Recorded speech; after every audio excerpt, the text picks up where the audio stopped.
ఈరోజు మనం తెలుసుకోబోయే రెమెడీ ఏంటంటే, వచ్చిన డబ్బు ఇంట్లో నిలబడాలి, ఆర్థిక పరంగా బావుండాలి, అనవసరమైన ఖర్చులు తగ్గాలి. సో, దానికి ఎలాంటి జాగ్రత్త తీసుకోవాలి. సో, ఈరోజు ఏంటంటే, ఈ ఆర్థిక సమస్యలకు సంబంధించిన రెమెడీ మనం తెలుసుకుందాం. ఫస్ట్ ఆఫ్ ఆల్ అయితే శివయ్యకి బుధవారం, శనివారం 2 రోజులు కూడా చెరుకు రసంతోటి అభిషేకం చేయటం మొదలుపెట్టండి. ఇంట్లో అనవసరమైన ఖర్చులు తగ్గుతాయి. ఇంట్లో అనారోగ్య సమస్యలు తగ్గుతాయి.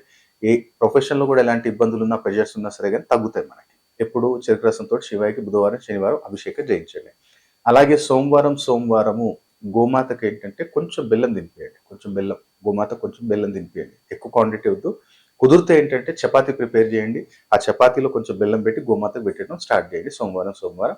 ఆటోమేటిక్‌గా ఇంట్లో అనవసరమైన ఖర్చులు, ఎక్స్‌పెండిచర్స్, హాస్పిటలైజేషన్ ఎవరికైనా అప్పులు ఎక్కువ ఉన్నా సరే గానీ స్టెప్ బై స్టెప్ మనం ఆ గ్రోత్ అనేది మనం చూడొచ్చు.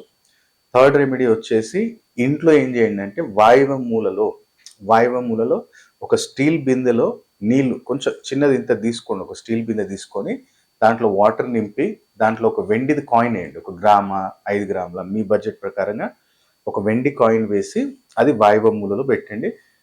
ఆ వాటర్ అనేది ప్రతి అమావాస్య తెల్లారి చేంజ్ చేసుకోండి. ఆ కాయిన్ అట్లనే ఉండొచ్చు. ఆ వాటర్ అనేది చేంజ్ చేస్తుండండి.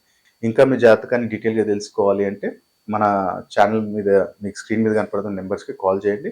ప్రాపర్ అపాయింట్మెంట్ తీసుకోవచ్చు. డైరెక్ట్ హైదరాబాద్ రావచ్చు. లేదనుకుంటే దూరం ప్రాంతంలో ఉంటే మీరు ఫోన్ అపాయింట్మెంట్ తీసుకొనైనా సరే గానీ మీ జాతక చక్రాన్ని తెలుసుకోవచ్చు. న్యూమరాలజికల్ కరెక్షన్ తెలుసుకోవచ్చు.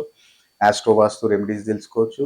అలాగే సిగ్నేచర్ ఎలా, అలాగే గ్రాఫాలజీ ఎలా, అలాగే జెమ్ థెరపీ ఎలా, కలర్ థెరపీ ఎలా, ఇలా ఇన్ని సబ్జెక్ట్స్ మనం అగ్నేష్ ఎంటర్ప్రైజ్ దగ్గర ఒక అపాయింట్మెంట్ తీసుకున్నప్పుడు అన్ని ఎక్స్‌ప్లెయిన్ చేస్తాం.